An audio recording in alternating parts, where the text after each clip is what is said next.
boy. She's a special person. She's a special coach. Okay, decent people. I didn't expect to get up here and say anything, but I want to thank everybody for coming, just like everybody have. And we've gotten so many calls from people paying their respect over the phone, email, what we need, how can we help, and I really appreciate that. But Uncle Preston and a lot of his students didn't know what that P stood for.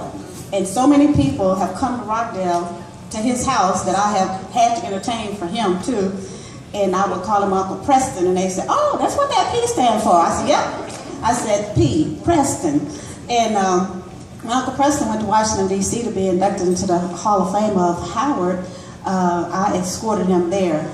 And Uncle Preston and Betty met us at the airport, and Betty has always been an inspiration in my life because when I first met her, I was very young. I mean, in my 20s, and I met Betty, went to Washington, D.C., and she took us all over Washington, D.C. and different places, you know, on tours. So when I took him up there for the Hall of Fame award, do you remember in The Color Purple when the scene when I guess Whoopi and her sister was running through the field, and the sister was coming from Africa and all the pretty colors? Well, that was the scene at the airport.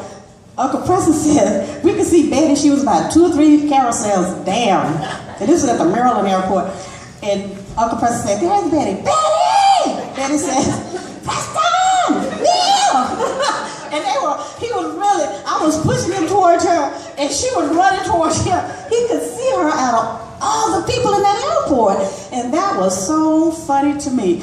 Uncle Preston has so many sayings in this world, and I'm going to tell y'all, he used to always ask us, "What's the poor folks doing?"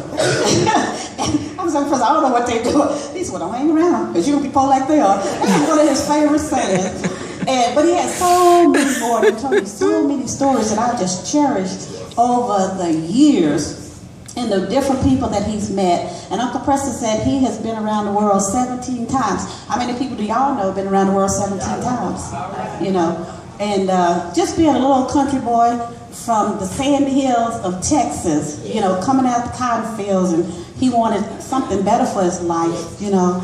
And so he was a big inspiration to me, and I always felt like I was coming back to Rockdale to help my mother, but didn't know I was coming to help him, and never had a problem with that. But when he did design the house, he designed it for his big fat sister. Everybody know my mother. She wasn't a tiny girl, so he had that kitchen designed for her to go around in a wheelchair and all of this. Needless to say, it was really for him, and needless to say, it was really for me to come back to help him and not her. And I did everything humanly possible that I could do to help him, so I have no regrets. And when we did go to Monroe, Louisiana, I got to tell you about this little trip real quick. He asked me if I would ask Kirk, my cousin Kirk Douglas, if he would take him to Monroe when Betty's mother died.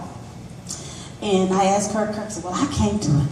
So I said, "Well, Uncle Preston," Kirk said he can't do it. And I said, "Well," I told my friend Nathan, I said, "I just don't want to drive Uncle Preston to Monroe, Louisiana."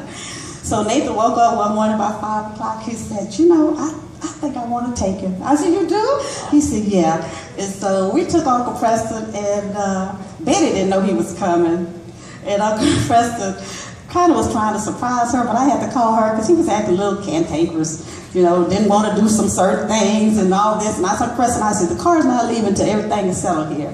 So I got Miss Betty on the phone, and Miss Betty talked to her. She said, "Now, Valentine," you know, she had so much patience for him. I said, "Betty, he's acting cantankerous. I said, you need to talk to him." So Betty talked to him, and he said, "Well, it's against my better judgment, but I guess I won't have to come, Betty." And so anyway, we took Uncle Preston. He was mad at me the whole way. He didn't say anything to me, and that was all right. You know, my mother said it's all right to fall out, but fall back in. And so anyway, by the time we hit the state of Louisiana, he started talking a little bit. And then when we got there, it was about 10 that night, and I called Betty, and I said, "We're in such hotel." So that morning, Uncle Preston got up real early, about 7:30, and we had heard a knock on the door. And I said, "Wonder who is that at the door?" Went to the door, and it was one of the women that was a maid at the hotel. And she said, "There's a man out here in a wheelchair, and he wants to see you." So I said, "Uncle Preston, what are you doing out here?" "Well, I'm getting ready. I just need to know what time we're leaving.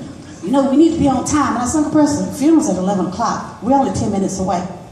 And I said, you need to get back in that room, get you some breakfast, and leave me alone for about a couple hours. So anyway, everybody said I knew how to handle Uncle Preston, but anyway, he did that. And so Nathan and I got dressed, and we got ready for the funeral. You know, we both put on something black and all that. And I normally don't wear black to a funeral. And so, got Uncle Preston in the car about 10:30 or something.